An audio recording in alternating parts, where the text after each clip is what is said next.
이 이프르 전장은 이야기거리가 참 많은데 이런 행사를 하는 걸 현지에 가서 알 수 있게 되었습니다. 바로 이프르 시내에 성문이 하나 있는데 매닌 게이트라고 부릅니다. 이 매닌 게이트에서는 매일 저녁 8시입니다. 매일 저녁 8시 The Last Post라는 행사를 합니다. The Last Post는 뭐냐 하면은 영연방 국가가 18세기부터 시행하고 있는 행사입니다. 이걸 한국식으로 이야기하면은 취침 나팔입니다. 취침 나팔. 지금부터 취침 시작이다. 취침 나팔을 부는 겁니다. 취침 나팔. 그걸 The Last Post라고 부릅니다. 보통 트럼펫으로 불죠. The Last Post. 여러분 그 음악 들어보면 어디서 많이 들었다. 영화에도 많이 나오고 저 부산에 있는 유엔군 묘지에 가서도 들을 수 있는 The Last Post 트럼펫 연주입니다. 행사를 언제부터 계속하고 있느냐. 매일입니다. 매일 하는 겁니다. 이거 1928년부터 하고 있습니다. 1928년부터. 그럼 영연방 사람들이 하느냐. 그게 아니고 벨기에 사람들이 The Last Post Association이라는 걸 만들어 가지고 그 행사를 지금까지 하고 있습니다. 단 1940년에서 45년까지는 독일군이 이쪽을 점령했으니까 그 기간은 빠지고요. 얼마나 지극한 정성입니까? 그런데 이게 워낙 유명하다가 보니까 관광객과 시민들이 몰려가지고 항상 수천 명 이상이 그 행사에 참석한다고 합니다. 이 행사 도중에는 구경 온 사람과 주최 측이 시 한 구절을 같이 낭송을 합니다. 이 시는 1914년 9월에 로렌스 번연이라는 사람이 영국의 신문에 기고한 시입니다. 시 내용은 이렇습니다. They shall grow not old, as we that are left grow old. Age shall not weary them, not the years condemn. At the going down the sun, and in the morning, we will remember them. 번역하면 이렇습니다. 그들은 남겨진 우리처럼 늙어가지 않으리. 시대가 그들을 지치게 하지 않고 세월도 그들을 저주하지 못하리. 해가 질 때나 아침이 올 때나 우리는 그들을 기억하리. 한 번 더 읽겠습니다. 그들은 남겨진 우리처럼 늙어가지 않으리. 시대가 그들을 지치게 하지 않고 세월도 그들을 저주하지 못하리. 해가 질 때나 아침이 올 때나 우리는 그들을 기억하리. 이런 시를 여러 사람이 같이 낭송하는 그 모습은 참으로 장엄하지 않겠습니까? 저는 다른 약속이 있어가지고 그 장면은 보지 않고 돌아왔는데 언젠가 요 시간을 맞춰가지고 여러분들도 한번 노트를 해 놓으십시오. 이프르 시내 매닌 게이트입니다. MENIN 매닌 게이트에서 매일 8시에 치러지는 The Last Post 행사. 이 근방에는 하여튼 전쟁과 관련된 스토리가 많아요. 여러분 크리스마스 트루스란 말을 아시고 계신지 모르겠는데요. 크리스마스 중에 이 서로 대치하고 있던 영국군과 독일군이 휴전을 해가지고 서로 선물도 교환하고, 그때 뭐 선물이라고 해봤자 별것 있겠습니까? 담배 서로 주고받는지 받고 초콜릿도 주고 뭐 이런 것 아니었겠습니까? 그리고 축구까지 했다는 이야기가 있습니다. 축구를 며칠 전까지 서로 기관총 대놓고 서로 갈기고 하던 사람들끼리 모여가지고 크리스마스니까 축구하자 해가지고 축구를 했는데 이게 사실입니다. 바로 그 장소가 이프르 근방에 있어가지고 여기서 축구를 했다 라고 편말이 되어 있었고, 그 유럽 축구협회에서 축구공을 많이 갖다 놨더라고요. 그 축구했다는 데는 보니까 밀밭 그대로 지금 남겨져 있었습니다. 그런 장소이기도 합니다. 이런 또 일도 있습니다. 예. 이프르에서 일어난 일입니다. 1918년 가을에 히틀러가 또 이프를 근방에서 참전을 하고 있을 때입니다. 히틀러는 하사하면서 무슨 역할을 했느냐 하면은 전령 역할을 했습니다. 그리고 아주 용감했습니다. 몇 번 다쳤지만은 죽지 않고 살아남았습니다. 근 5년에 걸쳐서 전선에 있으면서 참호전에 참여했던 사람입니다. 그러니까 이 히틀러는 이 독일 장군들을 좀 옛날에 집권하고 나서 그 뒤에 집권하고 나서는 좀 경멸하기 시작했습니다. 장군들은 뒤에서 편하게 군대 생활을 했지만 나는 5년 동안 참호전을 한 사람이다 하는 이런 자부심 비슷한 걸 갖고 있었다고 합니다. 용감한 병사였습니다. 그런데 1918년 가을에 부상을 당했다고 합니다. 부상을 당한 때 쩔뚝쩔뚝하고 있는데 영국군 사병이 발견해가지고 쏠렸고 조준을 했다는 겁니다. 조준을 해서 방아쇠를 당기려고 하다가 이 영국군 사병이 다친 군인을 내가 쏠 수가 있겠느냐 해가지고 그냥 보내줬다는 겁니다.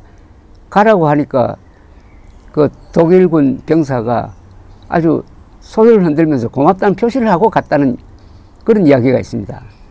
근데 이 영국군 병사가 아주 훈장을 많이 받은 사람이에요. 그래서 이 영국군 병사를 모델로 해가지고 그림을 그렸습니다. 그게 아주 유명한 그림인데 스토리가 또 어떻게 됐냐면 1938년 뮌헨 회담이 일어납니다. 있습니다. 그때 나치 독일이 체코슬로바키아를 침공하려고 하니까 이렇게 되면 또 세계대전이 일어난다 해가지고 챔벌린, 무솔리니 그리고 영국, 프랑스 이 4대국이 모여가지고 협정을 맺습니다. 그걸 뮌헨 협정이라고 합니다. 그 뮌헨 협정을 나중에 히틀러가 어기고 체코를 그냥 강점해 버리는데 그게 바로 2차 세계대전으로 갑니다. 그 뮌헨 회담을 하기 위해서 영국의 챔벌린 수상이 히틀러를 만났더니 히틀러가 벽에 그 그림을 그려놓은 것을 가리키면서 그 그림을 하나 카피겠죠. 하나 샀다고 그럽니다. 저 사람이 나를 살렸다고 하더랍니다. 그런데 이게 그럼 과연 사실이냐 하는 데 대해서는 아직은 확정된 건 없습니다. 그러나 뭐 하여튼 전설 정도로 지금 여겨지고 있습니다. 그럼 그때 방아쇠를 당겨서 죽였다면은 2차 세계대전 안 일어났습니다.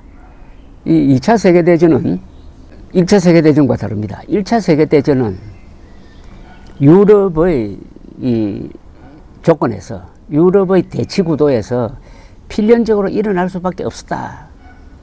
어떤 우연한 사건이 하나 불을 붙이면은 그게 바로 사라예보에서 있었던 오스트리아 황태자 부부 암살 사건이죠. 그게 도화선이 돼가지고 전쟁으로 몰려 들어가는데 2차 세계대전은 히틀러가 일으킨 겁니다. 개인 히틀러가 일으킨 겁니다. 그러니까 한 개인이 세계의 운명을 좌우한 거죠. 그러니까 히틀러가 그때 총 맞아 죽었으면 끝났다는 이야기죠. 또 하나 이거 뭐 여담 비슷합니다만은 비엔나에 가면은 관광 가이드가 어느 건물 앞에 딱 서면 이렇게 이야기합니다. 이 대학이 세계의 운명을 바꿨습니다.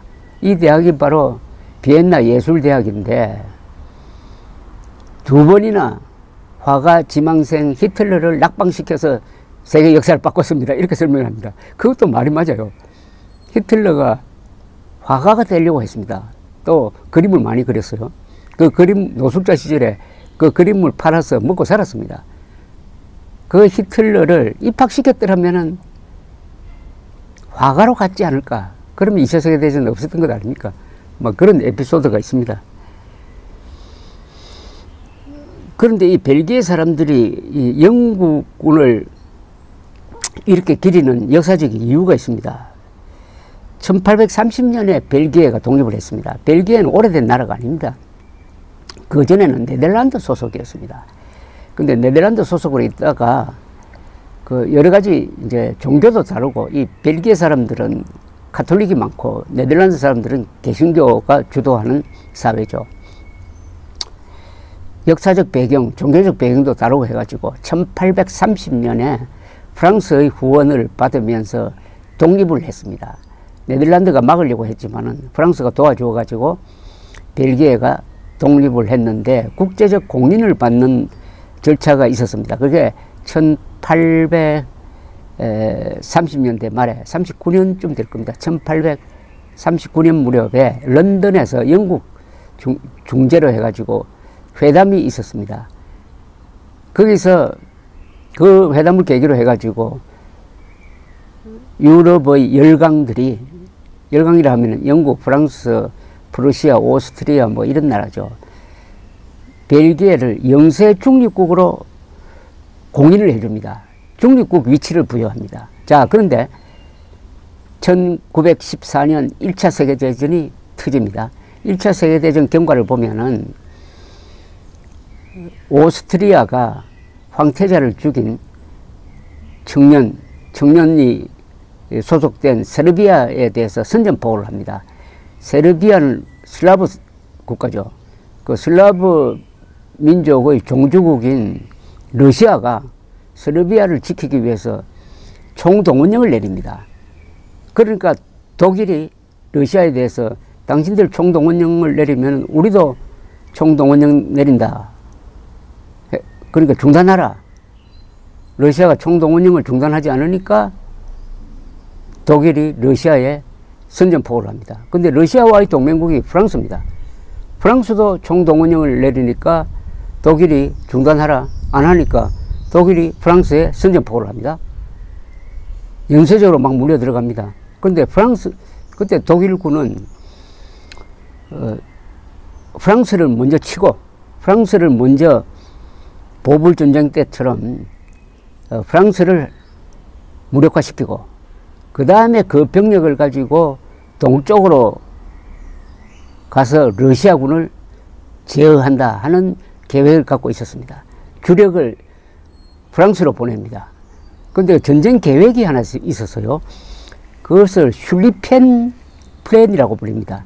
슐리펜이라는 참모 총장이 기한한 건데 이것은 주력을 벨기에를 통과해 가지고 파리를 치는 쪽으로 전쟁을 계획을 합니다. 그래서 주력을 이 벨기에 통과 파리를 치는 이 우익입니다. 독일 입장에서 보면은 오른쪽 라이트 펀치죠. 이 우익에 주력을 주는 겁니다. 주력군을 배치하는 겁니다.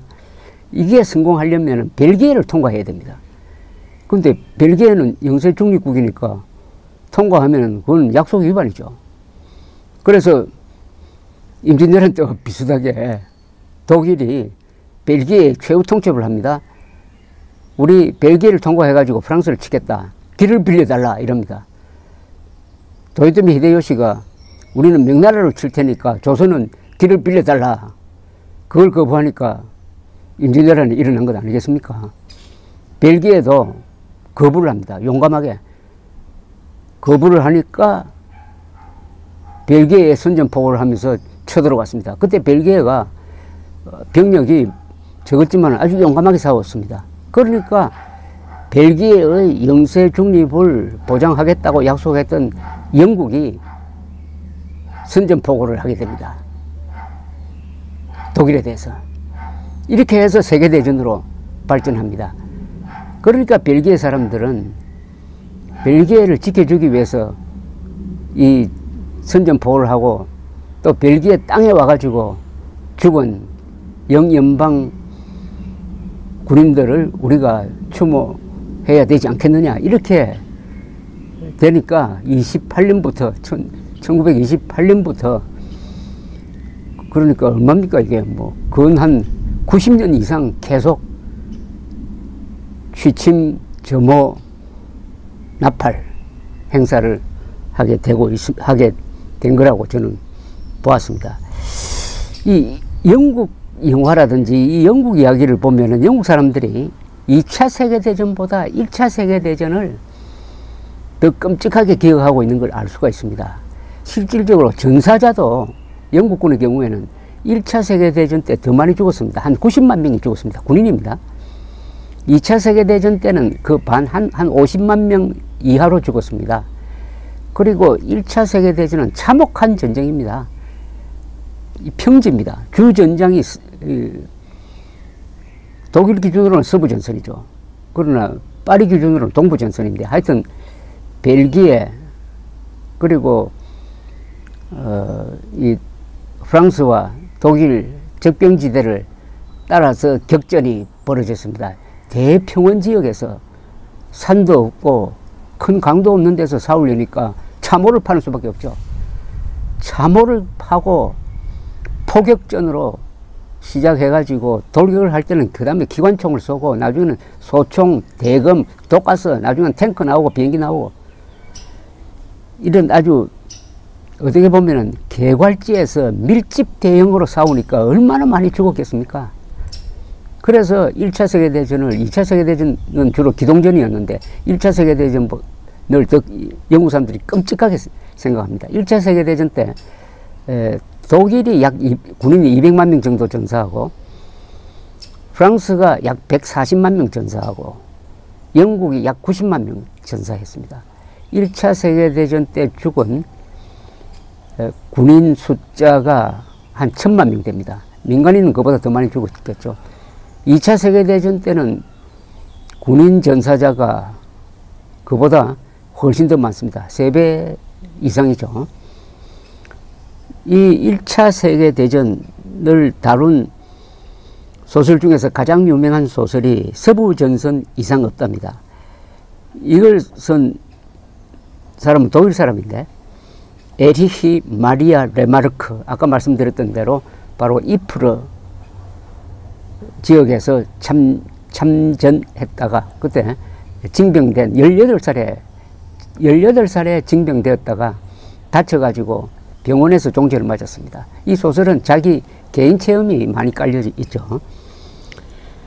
1928년에 이 소설이 나왔을 때 제목은 독일어로는 Im Westen nichts Neues, 서부전선에 특이 동향 없다라는 제목이었는데 1930년에 영어판으로 번역이 됩니다. 아스 웨슬리 휠이 영어로 이렇게 제목을 붙였습니다. All quiet on the Western Front. 서부전선 이상 없다. 서부전선 조용하다. 아주 이 번역한 제목이 더 좋습니다. All quiet on the Western Front. 소년병의 눈에 비친 의미 없는 살육, 전후에 휴가 갔을 때 만난 고향 사람들의 어이없는 질문, 그리고 전쟁에 대한 환상에서 깨어나는 과정을 그린 소설이죠. 이 주인공 보이머가 이 교사의 선동에 따라서 자원 입대를 했는데 고향에 휴가차 가보니까 실망을 합니다. 고향에서 만난 사람들은 전쟁을 마치 잡지 읽듯이 이야기를 하는 겁니다. 전쟁에 대한 환상. 그때 독일은 후방은 뭐 폭격도 당하지 않고 평화로워서요. 다만 그들이 전선으로 보낸 젊은이들이 그렇게 비참하게 죽어나가고 있었습니다. 이 전선과 후방이 너무나 달랐습니다. 그런데 2차 세계대전 때는 그렇지 않죠. 폭격을 하기 시작을 하니까 후방 전방 차이가 별로 없어져 버리는데 1차 세계대전은 그런 점에서 아주 특이한 전쟁입니다. 바로 그게 이 소설의 무대입니다. 이 보이머는 학생들을 독려해달라는 부탁을 받고 교수가 그런 부탁을 해서 학생들에게 이야기를 하면서 조국을 위해서 죽는 것은 개죽음이다 라고 이야기를 합니다. 이런 대목도 있고 해가지고 서부전선 이상 없다라는 이 소설은 나치 독일 시절에서는 판매 금지가 됐습니다. 그리고 이 레마르크는 스위스로 피신해가지고 스위스에서 그 뒤에도 계속 소설을 썼죠. 개선문이라는 또 후속 작품이 있습니다. 서부전선 이상 없다라는 이 소설의 마지막 장면은 이런 거죠.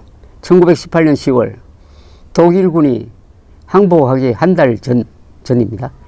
이프르 전선입니다. 주인공 보이머는 뭐 평화로운 바로 이프르 지역 플랑드르의 평화로운 전원 풍경을 상상하시면 됩니다. 그래서 보초를 쓰고 있다가 날개짓을 하는 나비를 잡으려고 참호에서 일어나 손을 내밀다가 저격을 받아가지고 죽는 것. 이게 마지막 장면이죠. 그날 일선에서는 상부에 서부전선 특이동향 없음이라고 보고를 합니다. 그 뜻은 큰 전쟁에서는 한 사병을 죽으면 아무것도 아니라는 거죠. 그래서 서부전선 특이동향 없다, 서부전선 이상 없다, 이렇게 된 겁니다. 이 공동묘지로 덮인 이프르를 다녀오면서 제가 느낀 게 있습니다. 이 전쟁을 가장 많이 치른 유럽 군사 문화의 핵심이 뭘까?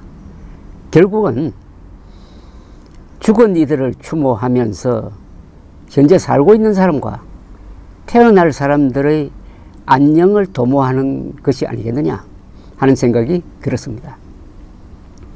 죽은 사람과 살고 있는 사람과 태어날 사람들을 이어주는 정치 철학을 보수주의라고 합니다. 그럼 우리 보수주의가